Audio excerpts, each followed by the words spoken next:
Hello, everybody. We are here for Tuesday Talks today, and we are speaking with an amazing person called Jean Marie. Jean Marie is a life coach and a speaker as well. We're going to get Jean Marie on here now shortly. I see you there. Let me just send you an invite. Hi, Jean. How are you doing? Hi, I'm well. How are you? I am fantastic. Thank you for joining Tuesday Talks. I know it's a very hot weather there as well, so thank you for your time. Good to see you. I'm glad to be here. Thank you. I've done a very short introduction for you already, which obviously I picked it up from your bio as well. But you're the best person to expand on that and let us know, who you are, what you do. And the biggest question that will kickstart is, why do you do it, Gene? Yeah, I do a lot of things. So my name is Jean Marie Kevens. I'm based in Brooklyn, New York. My background is actually in puppetry for film and television and stage. And while working within those fields, I found myself often in leadership positions. I think I've been trained to be a leader since I was like four, literally. But so that's always kind of been part of my personality and part of my training. And along the way, I realized how often I was coaching people. And so I have gone from various kinds of coach training along my journey, and in the past few years have really started to focus in on making that a larger part and a core part of what I do. But when you ask what do I do and why do I do it, I like to help people create their new narrative. I'm a born and trained storyteller, and I love to help people bring forth their most important part of themselves and create the life that they want to have. And it matters to me because heck, I want the life I want to have too. Wow, that's actually good to hear. And an amazing journey that you shared that you do so many things, but you then found that the most important thing that you enjoyed was actually coaching part of that and helping others to get their story out. As you're an amazing storyteller yourself. So, whilst you were doing all this, which did you always thought that you were gonna end up doing what you're doing now? Coaching, yeah, I did actually. I thought along my journey, my journey took a lot of left turns, that's for sure. And I love that, to be honest with you. It's important to me to explore and to stay open and to say yes. Um, but coaching kind of kept coming to the top. Like no matter what was happening, I found myself helping people, but not telling them what to do. It's not important to me that people do what I want them to do, with the exception of if I'm leading and there's a safety factor involved, in which case, sorry, we're going to do it my way. But outside of that, I want people to live their best lives. And finding out what that is actually a challenge for many, many people. So, as somebody who trusts themselves to make all the left and right turns when they're unexpected to others, it's kind of a natural fit for me to help other people explore what their path is going to be and get them to some place that feels honest and true. And I think being honest with yourself is quite hard and a skill. I love this that you shared this. It's the being honest with ourselves is the hardest thing there is. I'm just thinking in terms of a lot of times we say things that we will do to ourselves. We commit to something. Let's say to ourselves that we okay. I'll use an example. I'll go to the gym, for example. Yeah, I'll go to the gym, but then we don't go to the gym, we'll come up with an excuse of something else. Oh, it's too Mm-hmm. hot, or is something is there. And how I see that is exactly what you just said. It is being honest to yourself. Do you actually wanted to go to the gym, or you're just saying it because you just felt for or at that time or moment or whatever that was that like okay, I wanted to do this. So when you're saying okay, to be honest with ourselves, is that along the lines? Is that what it means, or you can elaborate a bit more? Sure. In that example, I would say why? Why do you want to go to the gym? Do you want to go to the gym because somebody else said you should? Because you want Mm. to be seen at the gym? Because you want to check that box? Or because do you want to feel good? Is there a specific reason you want to be there? What's it going to take to get you there? How are we going to prioritize it, right? You don't, all of us. say we're going to go to the gym. Let's get real, okay? And I'm sure there's some people who follow you who are like, I always go when I say I'm going to go. You're the unusual person, and that's great. But most people, it takes more than that. And finding the way to make it a routine, to make yourself dedicated, all comes back to why does it matter to you? Why is it important? Great, make it that. Let's get real about that. And if the reason is a hard reason, like I'm having a health issue and I know I need to go to the gym, but by going there, it makes the health issue more real, right? Then we get into that work of, okay, well, how's the health issue going to feel better because you're going to the gym? Great, let's push through that, right? And let's team up together to figure out how that icky middle, the messy middle, the ugh part can be in the rearview mirror. How fast can we make that happen for you? So that going to the gym is something you want to do. That there's a It's mindset shift that has to happen. it's amazing. Exactly. Yeah. I mean, you just nailed it at the end as well. It's the mindset that needs to happen, and that happens only once you're being honest. So coming back to that subject of being honest there as well. So yeah, but you need to be honest with yourself, and then you attach your why to that honesty as well. So the why do you want to go to the gym, for example? And as you said, I would go as by saying about 99% of us don't really go to the gym. We say we want to go to the gym. Maybe we'll end up going to the gym for 1 or 2 days, and then not the rest of the week, and then not the rest of the month. So that's how it happens, right? And you're like, oh yeah, something is always happening. It's As some people like to say, life's in the way. Yes, and it's interesting because I was just having a conversation with somebody about this exact example where they were like, oh, I hate going to the gym. And I said, so then don't go. And they kind of just stared at me. And they're like, but I should go. Do you want to go? Well, I mean, I like how I feel when I go. Okay, then go. Yeah, but I hate going. And I was like, we could do this all day. But for me, I learned to say, I always feel better when I go to the gym. How do I want to feel today? Suddenly, I'm more likely to go to the gym because I want to feel that way. And what does it take to get me there? Usually I have to be on another errand. That's just the truth. So I place an errand on the other side of the gym because I live in New York, so you walk everywhere. I choose an errand on the other side of the gym and I'll go on the walk back. That's what makes me go, and that's okay. You just have to discover the truth for you. And it can be in any example. We're using the gym, and I'm sure that's alienating a lot of people. But it could be anything in life. It's what is it going to take for you to feel better doing something? And I love it actually, and your example of you're using the errand at the towards going to the gym or coming back from the gym, and I love this, and it's an example I can relate to as well in terms of myself. I know if I go to the gym, I feel good in the morning, and my day is a bit more because I become more activer, and it's just continues my day more. If I go to the gym in the evening, I feel active again, and then I can't sleep. So I've done it in a way that, okay, I go to the gym before work, and then I go to the gym, and from gym, I go straight to work. And that's how I just like, because gym's not far from my work. So I drive into the gym, do the gym, get ready there, and then go straight. So exactly that. So what I'm hearing there as well is you need to also then incorporate how much do you want to do that, and how much are you able to or willing to adapt, because then you have to adapt to that routine. So it could be anything. Obviously, we're using gym as an example, but it could be anything that you want to do, and how honest are Yes. you about it, and how agile you are to adapt and make Hmm. that into a routine, so that your body is then able to just continue. It has to work. For in regards to what you are doing, then obviously you say you had to take lots of left turns, so there were lots of pivotal moments. What was the drive that kept you going? Was there a moment, obviously on these left turns, where people would have said, "Oh, why the heck am I doing this?" Yeah.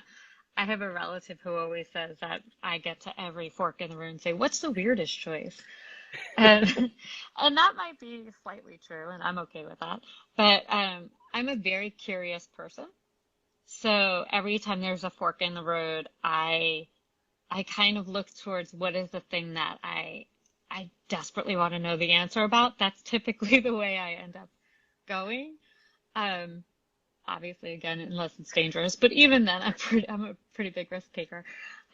In terms of wanting to explore how much can I get out of this life? You know, it's so short.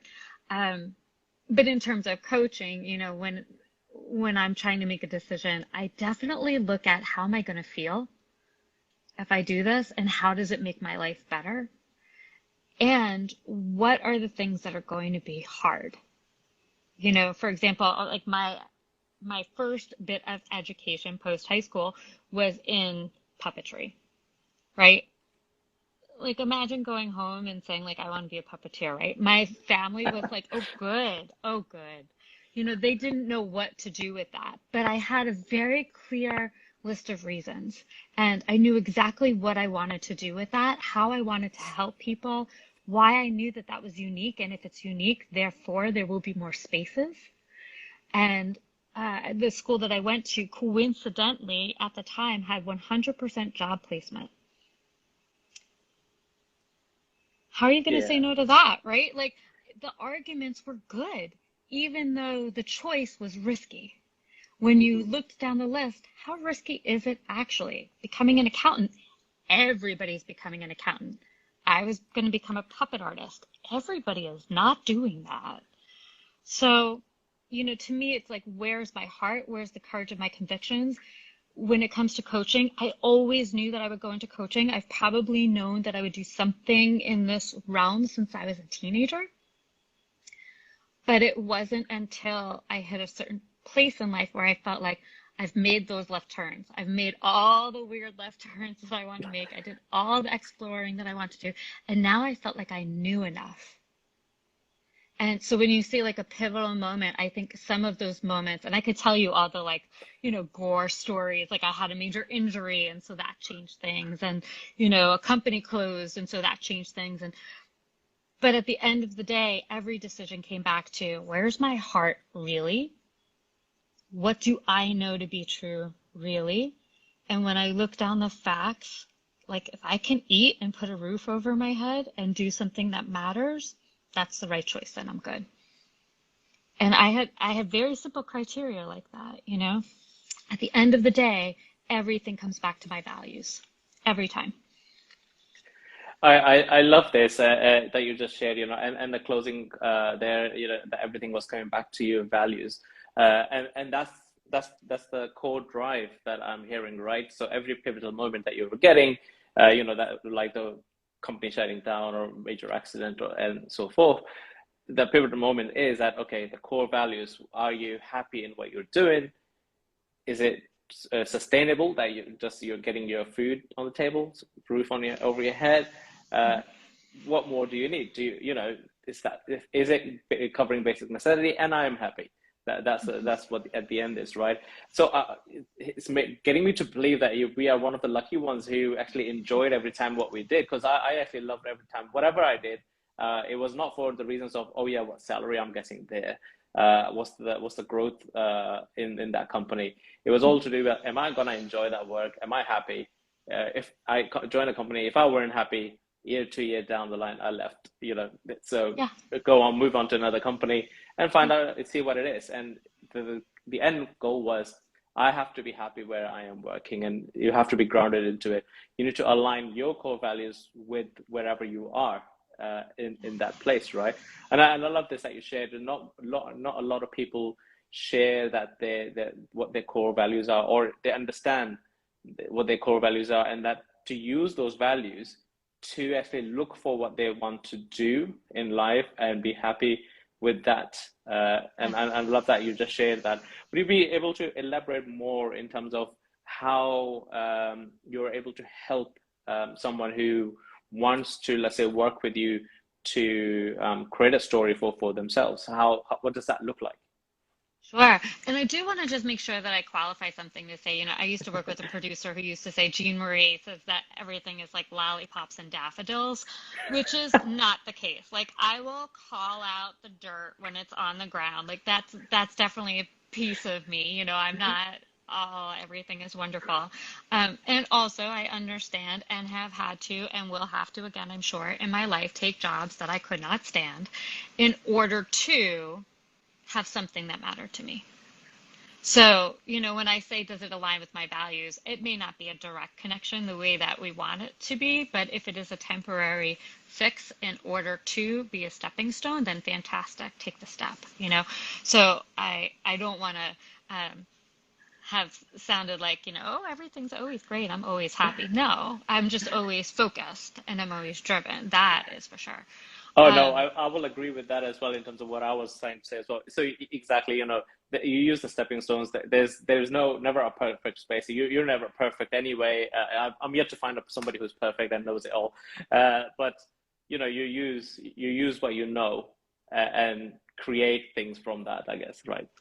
yeah, and know that like when it's not fitting, you're learning something. Why doesn't it fit, right? Exactly. So when you say like, how do I work with people? I work with people in a variety of ways. And one of my strengths, and I think this probably does come from working in the arts, and for a long time I balanced my career in the arts with a career in hedge funds, finance, corporate America. So I understood both languages and both the multitude, I shouldn't say both, the multitude of ways of communicating. So if somebody that I'm working with is a kinetic learner and they need to be moving, then we coach walking. We can both be on the phone and move through space together. If somebody is more auditory, then we do it on the phone. We don't need to see each other. If that's disruptive to you, then that's fine.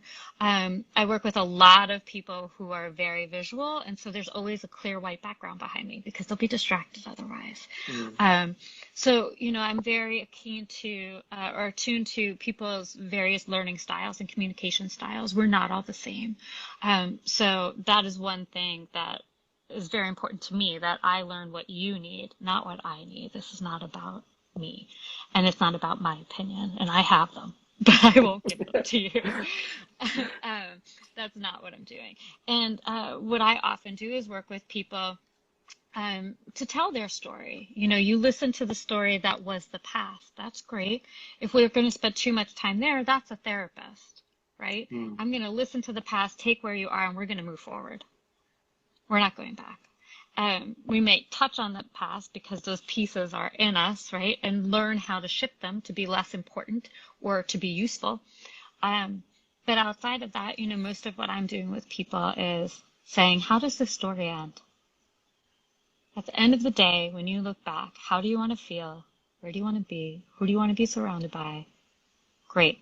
How do we get from there to here? Tell me. And then together we figure out what's the next best step along the way in order for them to get to that end point that's so important and meaningful to them. Often it is not the same story that I would write, but it's not my story. I love that. I love that. So it's a case of looking backwards, then to move forwards, right? As we say, history teaches us a lot of stuff so that we can do a lot more in the present and think of the future. I think there's a question. Let me just pull up here. Are you able to see the question there? Yeah. So it's saying, what if you're not happy where you are, but it's the only option you have for the moment? I suppose people struggle because that too. hmm Um, that's a great question. I think we I touched upon that earlier, right? We I touched think upon that, so. the stepping stone part, that we were like, okay, not everything is going, and not every place will be perfect, but you will be there for a certain situation. And I was saying as well. But when I said, okay, I'll join a company and I'll see if my core value works with the company, and if I'm not happy, and then it's me who's going to create a situation to move away from the company, right? Because I will start looking elsewhere. That question just reminded me of a person that I worked for in a company, and that person was there 10 years before when I joined, and complained about the company, that doesn't like it, not happy, blah, blah, blah, blah, blah. I worked there only 2 years and moved on. Then I met him, I'll say about a year and a half ago again. The hmm gentleman is still in that same place, same situation, same role and everything. So situation, I just reminds me of that with this question. I don't know if it's relevant or what that's what Andrew means, but Yeah. we also need to create our story so that we, as you said, where do we want to be when we look back? So we need to create a situation where we're able to move away from the moment we're in. I don't know if that answers the question, but what's your take on it? I agree with you completely, and I think that that question is very limiting. And it's very limiting in that it says the only option you have. You always have other options. If it's the only option that you choose to move forward with, then that's your choice, right? But there's always another option. And when people say like, well, what if there's a gun to my head? Well, there's two options there, right? Do what they're asking you to do and don't do what they're asking you to do. It doesn't, obviously one is smarter than the other, understood, but there's still Yeah, two options, right? To exactly. eat, not to eat, to starve, not to starve. Like you can, there are major extremes in life, there's no question, but there there's very few circumstances in life where there isn't another option. So I think that is why you work with somebody like me to get creative and explore what all of the options are. And that question, while a good question and an important question, is very limiting. Mm. Yeah. No, I hope that answers your question, Andrew. Andrew Millen? Yeah, Andrew Millen. Thank you very much for that question. So keep your questions coming if you want us to answer them by using the question mark bubble. But yeah, so in regards to where your journey and how you're not teaching everybody else to bring the story across and everything. And I love the fact that you're exploring everything, and it's not, you're not doing therapy, but you are taking the past and then bringing it to the present to create the future story, so that when they look Yeah, back and they're like, okay, this is where I see myself at the end. yeah. So is there a routine that you follow, for yourself? Some people like to call it ritual, or so whatever you like to call it. Is there something that you follow that also keeps you in that happy place of your, that you do every day throughout the day or before going to bed? Yeah, sure. So I struggle just like everybody else, right? I have a weekly routine. I go to therapy every week to deal with my past, and to deal with the repetition. Ah. Goodness knows, you're like, oh, there's that thing again. Hello. Like, oh, how did that end up back in my shoulder? Um, so I definitely do that. I have a coach. I work with other coaches, so that's really helpful. We're often helping each other strategize. In terms of going to bed, I love that question because I was just working with a group that we were talking about the other day, and somebody was talking about their morning routine. And I said, when your morning routine begins? And they were like, when I have my first cup of coffee. And we all laughed. And then so I do some group coaching. And I said, no, it's the night before.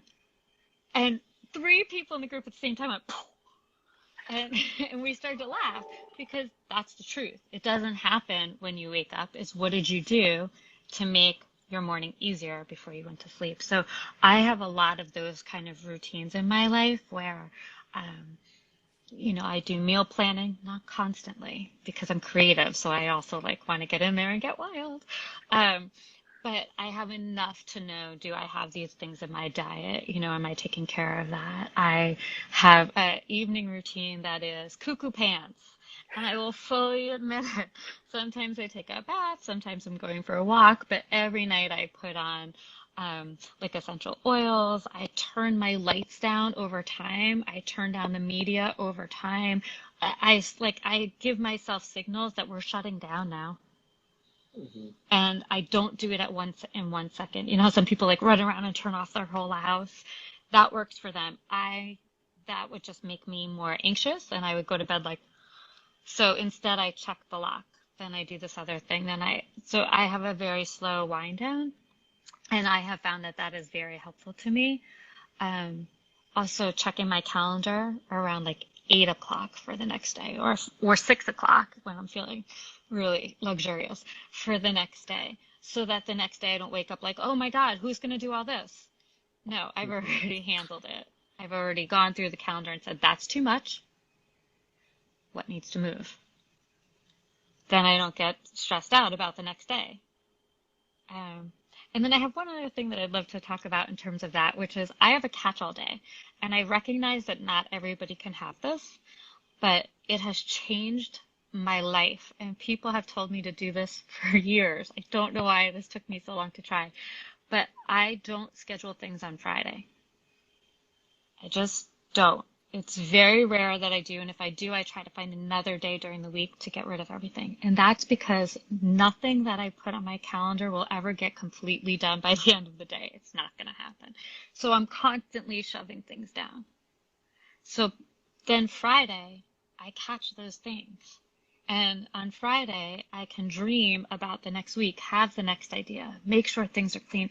That schedule blocking, however it is that you can fit it, whether it's the end of every day, the beginning of every day, at lunchtime, whatever works for you, having that empty time blocked, that is massive for me because I have such an active brain. I need that time to just be like, it's okay. It's all gonna get done. Come back to the planet, you know. My brain moves so fast, and I know not everybody else moves at that speed. You know, there's lots of people who do, but not everybody does. So having that space set aside to just be like, catch all the mess is a really wonderful gift to give yourself if you're somebody who needs it and has the ability to do that. I love this what you just shared, and especially the end part. Where you talked about the block scheduling thing. I'm a massive fan of scheduling stuff. Everything is on my calendar, scheduled day-to-day routine. To the point of every day, I even have a me time scheduled, lunchtime scheduled. Even though I'm working from home, sometimes it will have that schedule there. 1 o'clock, my alarm will just go saying lunch on it, and my phone will say lunch. I'm like, oh, lunchtime. Just leave. I'll get up from the desk and go. Whether I'm having lunch that time or not, that's different. It's just telling me to get away from that desk, and that's that time. And I Love love that. working in blocks as well throughout the week. In terms of every task has that little block of time given to it, and after that, even if it takes, let's say it's a 3 hour task, for example, it's a long, deep connecting work. I'll put in 1 hour blocks into it with 5 minute block, which is telling me to just look up to the sky or something. Because this is something I ask every time. When was the last time you actually looked up at the sky? Answer is that never. Nobody actually looks up in the sky. And I say that to everybody. If you're feeling very frustrated, when they say go for a walk and all that stuff, that's amazing. But even if, let's say, you can't go for a walk, you just go to your window and look up at the sky, you will immediately feel relaxed. The reason is because whatever you were doing, the brain got so constrained with it, and that it was tunnel vision, and it was not seeing anything else. Let's say you were working on your computer, all it saw was that monitor or your computer screen anymore. Now it doesn't see Yes. anything else around it. You look up at the sky, and now the brain suddenly decides to expand because there's no ending up there. It just sees the Yeah. blue, never-ending blue, and obviously Yeah. patterns of the cloud and all that stuff. So it's just seeing that. So suddenly it just expands and lets you breathe, and you're like, oh, okay. You only need to do it for 5 minutes, and you're Yeah. back down, and you're already refreshed and everything. That's the quickest way I found that works for Hmm. me. I do love walking, so my walkings are usually at least an hour or so, because then I listen to audiobooks during that time, or sometimes my music. But I do a lot. I run up. Well, I don't like running. I can do the same thing on walking, because walking is actually more effective than running, scientifically proven as well. That's another subject that we don't want to get into now. Um, but I love that, so I take it that you love scheduling as in your rather than list of things to do. Is it, or your list of things or schedules?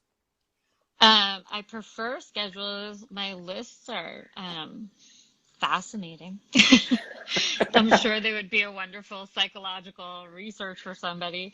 Um, Yeah, my lists are a little wild. So, I make them, but then I have to organize them. So sometimes it means that they go into a spreadsheet, they go into my calendar, they go somewhere, or they end up being a pile that, at some point I'm like, what are these lists? And then I go through them and I laugh at myself. And that's pretty much for me, I have a lot of clients who love lists, and I love that about them because I'll say, like, do you need to write that down? Or wait, didn't you do that? Do you need to check that off? And they're like, yes, like they get so excited. I enjoy the day that I go through my pile of lists and are like, what is this? And I throw them out, and that's fine. Which is why I say I think everybody has different personalities, and I don't think that we need to judge them. We do need to enjoy them. We do need to enjoy them. Like, my calendar is color blocked. Everything is by subjects, so I can delete stuff and or hide stuff and then only see the one subject. I have multiple calendars attached to multiple email addresses. Like, all of that exists. I have Calendly, so people can book with me. This is not a paid advertisement for Calendly, although I wish it was. They are amazing. But yeah, I use a lot of those strategies. But for me, at the end of the day, I am a very good notebook keeper. I have notebooks going back to what feels like the dawn of time. And when I have ideas, I almost always can remember which color notebook they're in. Why? I don't know. But I do often remember, like, oh, that's in the spiral bound, whatever. And I can find the idea. And often I have an idea with a list under it. Very often. So my lists are sometimes more brainstorming than they are action items. That's And actually that's fine. fascinating. That's fascinating to know as well, that your list is not an things to do list, like an actionable list. It's more of a brainstorming and ideas to write down. And I'm fascinated to hear that you can remember what color notebook you had written down. I've got piles of notebook. Sometimes I have to go through them. I'm like, what's? Oh no, it's in one of these that I wrote something that I'm looking for. But Yeah. it's amazing to to hear that. So is that something that you did something uh, to create that mindset of yourself, or some people obviously are naturally, uh, as you said, your brain's working. I will use the term as a computer. You're very Hmm. fast, right? I do know somebody who's very fast, and sometimes when I'm there, I'm like, you need to slow down for me. Like, I can understand what you're doing, but my computing is a little bit, so you're not going to get a response at the same pace as there. You're like megahertz ahead of me. So we do come back to the same pace, but yeah, it's a case of that. So were you aware of that from a very young age, that okay, you were doing this at a hyper speed, let's say? Yes, because of the faces people give me. They're like, Oh, what are you talking about? Uh, you're running on recently, coffee. yes, and that's not, and I'm not hyper either. It's really funny. Like, I know what that is, that Mm, personality, and that's not me. I mean, I have those moments, but for the most part, it's just that it's like a centrifuge, always moving, and for me to study that, I know I'm gonna shut down. mm, Like, that's literally like, we're gonna sleep now, or we're going to attempt to meditate now, or we're just going to and every thought that comes in, you just say, uh-huh, okay, goodbye, uh-huh, okay, goodbye. Like, thank you for coming through. Um, because if I acknowledge a thought, then right, they just come. And I'm going to give you an example. I was recently in a coaching workshop where uh, we were coaching each other, and there was this very amazing high-end coach watching us. And she said to the person coaching me, I'm just going to stop you. And I almost fell out laughing because I knew what was going to happen. And she said, have you ever coached a creative before? And the woman said, no. And she said, this is what it's like. And the girl kind of looked at me and I said, buckle up. And everybody laughed. And I said, it's okay. Don't think you have to follow me at every minute. I'll come back. Like, so mm, sometimes I know my brain has to go around where somebody else who's analytical is going to click straight ahead. I'm analyzing at the same time as I'm going around it and I'm thinking about it and then so for me to hold space for somebody is a lot easier than somebody who has, or often easier than people who have an incredibly analytical mind, because I don't need to solve your problem. I don't need mm. that. I want to help you solve your problem, but I want to do it in your space. So I'm holding a very broad space for you. And as I see the connections, I'll bring them up. But I don't need to push you through it, where an analytical mind or a solely analytical mind really needs that like straightness. Hmm. Hmm. I really don't. I really don't, because it can all happen at the same time. And I see the straight line while I'm dancing in my head over here. It's fine. I'm fine. But it's terrifying for other people, I think, to coach me. You know, they're like, "Ugh."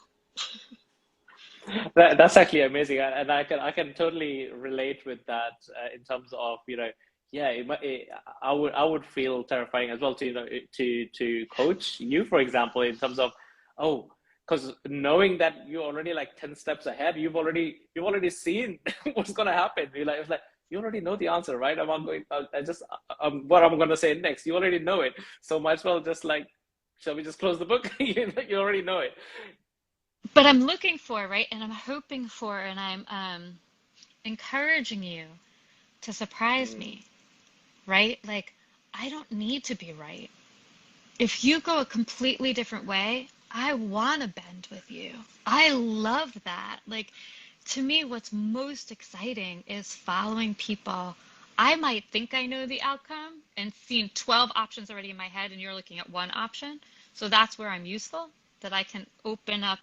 Okay, let's look at more possibilities. That's why I was saying to the earlier question, like the only option. Let's mm. open that up. I love that.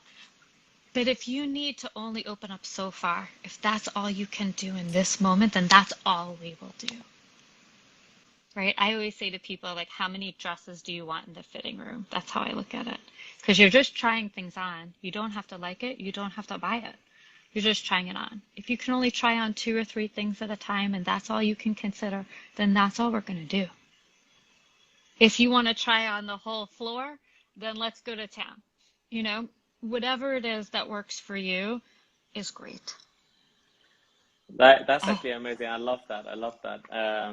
So in regards to when people are working with you, I can see the support they're gonna also get just because of your, I'll say, your wide spectrum of looking at things, right? Because you're not just looking at exploring one option, you've already explored 12 where they might be. So it's amazing to then, whilst you're helping them with their story, I can see you also supporting them where with if they are stuck in something whilst they were creating the story, right? So you're helping with them with their brand awareness of self branding. Is that would that kind of go with that as well? 100%. I love that you said helping them get unstuck. I always say I am majoring in unstuckedness, which is not a word, but I'm gonna make it one. I It is I now. to It's out there. right? One of my girlfriends said to me, "That's the book. Stop saying it out loud." Um, but I think it's really important to say, like, I feel like the gum on the bottom of the shoe on a hot summer day, Oh. and I don't know if I'm going up or down. I need to be cold or hot. I don't know where I need to be. If that's where you are, then let's just sit in that for a second. Let's look at it. Let's talk about it. Let's figure it out. How'd you get there? We don't need to spend too much time there because we know you're there. But sometimes when we get someplace and we look at how we got there, we know how to get out. Like you went down the ladder. Is the ladder still there? Great. Can you go back up it? Hmm. If you fell, that's a different conversation, right? So taking a moment to look at those things is great. But yeah, looking at your options and as I said earlier, like to me, and I'm not alone in this at all. I would be lying if I said I was, but getting to your values is often the scariest part and the most important part. And it's scary because your values don't necessarily match those of the people around you. And so to get honest about it and make sure that your life feels aligned, because that's when you'll feel the most confident and comfortable and happy. You know, some people might need to be voted off your island, or you might find out you're on the wrong island and you need to go to another one. That's really scary. And Hmm. I get that. But do you want to live on the island that you're hating the rest of your life? Or do you want to go find that other island? It's up to you. It's not my job to tell you which to do, but whichever you choose, let's make it the best experience possible. I love this. I love this, and it just reminded me of the book I was reading. a few weeks ago, and there was this little quote by someone, and I can't remember the name of that person. If he is watching, please comment yourself. And he mentioned that there was his granddad said to him one day, you know, he grew up on a farm, and there was a lemon tree, and he picked up one of the lemon that had fell down, and he said, "Look, this is a lemon. It will only grow lemons, right? So wherever you take it, anywhere you take it, the seeds in there are only for lemon. Obviously, you need to put it into the right soil, give it water and everything, the right condition, and it will only grow a lemon tree." So that makes us as humans, we come with our own seeds, which is the core values. We will have our own core values, and we will only grow that core value. We will only pass that Yes. across to the other person, whatever that is. We will only spread that. Yeah, And I we love just need to that. find that what that seed is within us, which is our core value. So we need to find what is our core value and then start spreading it. And as I said, yeah, some people will connect with you and they will come embrace you and follow you and, you know, do things with you. Some people will say, well, no, that's not him. So there might be not the lemon that you are, and there might be something else, you know. Hmm. So the seeds that there is there. But yeah, that's just reminded me of that, and it's amazing that you know what you said there as well. It's we have our own core values, and we just need to connect with them, and then start sharing that out to the world and embrace it. It Yeah. might be a lengthy exercise for some Yeah. people if you've never done it before. What the core values are. What do you think? How can they? If let's say they've never sat down to work out what their core values are because they've been, you know, head down, work all their Mhm. life because that's what they've been told, and now suddenly they're like, oh, what are my values? Mhm. How can they get to that? I mean, what is their starting point for them? I think there's a couple ways to go about it. I mean, there's, I'm sure, a multitude of ways, but there's a couple that come to mind. One is to look back at your life and look at what you've been happiest about. When were you happiest and why? And it could be as simple as that time I was washing my car on a hot summer day, and you were happy because you had access to water and you had a car. Like, whatever that is for you, in that moment, you'll learn what really matters to you, right? Like, you like to be outside, you want to take care of things, and you need access to tools to do the thing that you love. Okay, that's what matters to you. What else can we do with that, right? Or that time you were making soup with your grandmother and you were 4. Well, what mattered to you? Well, you went outside to pick the fruit with her and you made the food with her and then you handed it to your family. Well, is it that you liked having access to the things and being able to pay it forward, or did you love spending time with this person? And whichever thing or all of it is, then that's the thing you want to focus on. And often, I think people do bring up that a big part of their values is spending time with somebody who made them feel a certain way. And if those people don't exist in your life in this moment, they exist. You're just not with them. So how do you find those people? You know, I run a conference every summer for puppeteers, and they're a very niche group. We are a very niche group of people, and there's a wide variety of personalities and a wide variety of physical, mental, all the needs, right? But when you get together, what matters to all of them is a very similar thing. They want to tell a story, and they want to be seen on the inside, but not necessarily physically be seen. This object is there to separate, right? But what matters is to be heard. And why this conference is so important is because they're together. And for the first time for so many, they've been seen as the person who does this thing that other people might not get. And I think that that's very, very common. Like, I'm a big fan. I'm not a good nerd. I'm just going to say it. It's okay. I say it all the time. I don't care who's watching this. I'm not a good nerd. I don't know what's happening in DC Comics. I don't know what's, happening with the New York Yankees. Like, I'm not a good nerd. However, I think that those tribes are important. It's important to have people around you who understand your passion. I'm in no way advocating for radicalism of any sort. However, if you like to dress up as Superman and go to a conference of other people dressed up as Superman, then you should have a great time because you're going to feel honest. You're going to be showing yourself with other people who are going to root you on. So whatever that is for you, if you're a stamp collector, a chess player, I don't care, finding that thing and finding the people who value it as much as you do will change your life. So whatever it is that people love, whatever it is that they value, I encourage them to find it. And if you are with people who don't encourage you and love you in that way, then you're with the wrong people. But there's always another group. There just is. This world is gigantic. It's small, but it's big, and keep moving. Keep moving. I think that that's a massive thing. And again, I'm not like into clubs. That's not my thing. But if it is for you, I always say the world needs more Dungeons and Dragons, and I've never played it in my life. But people who play Dungeons and Dragons, they speak a different language to each other, and they're so happy when they find each other. Find your people.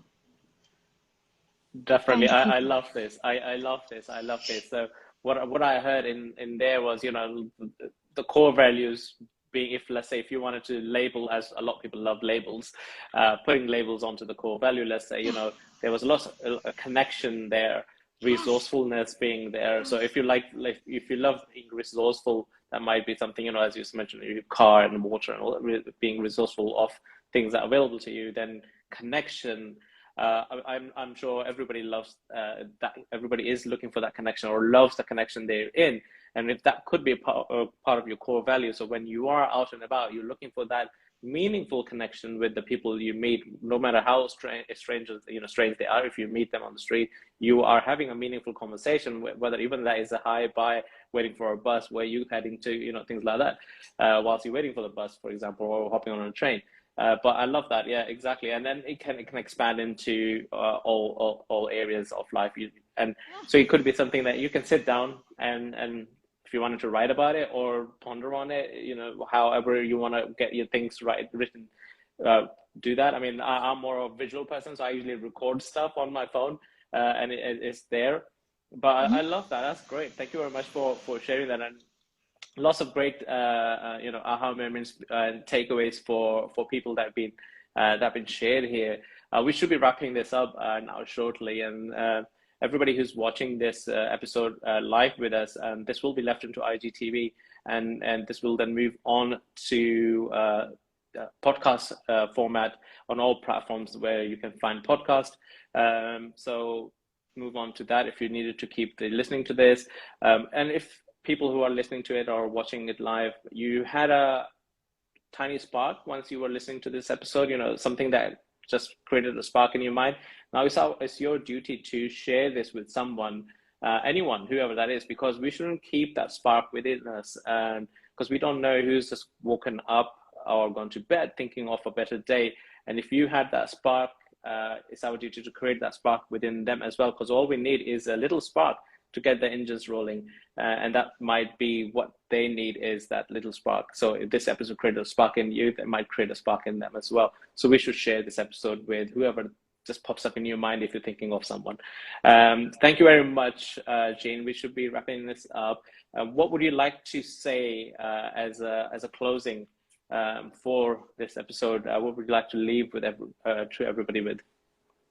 Yeah, I mean, I hope that people work hard to find peace in themselves, right, and create it within their communities, and find joy and slow down a little bit. You can reach me on Instagram at Jean Marie New York NY. And I also have a book out that I put out during COVID. It's an ebook called 52 Simple Weekly Meditations to Guide You Through Life's Transitions.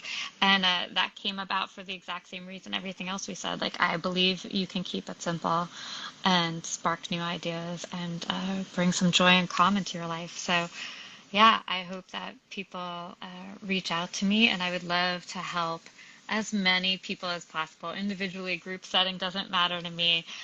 Explore what really matters to them. That's total joy to me. Oh, that's amazing. Thank you very much. And everybody, as you heard, Jean Marie, she's doing such amazing work, and definitely is the right person. If you're thinking to be on the similar path, if you need your storytelling, if you need to, I would say get grounded as well, right? Because I heard that in this conversation, to get grounded as well, and get unstuck.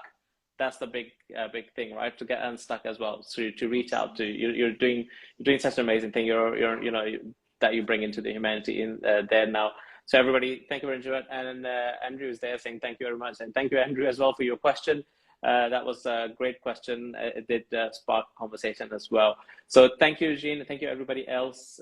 We will see you back again on next Tuesday with another amazing guest. Until next time, thank you very much. Bye bye. Have a great day. Thanks for having me. You too.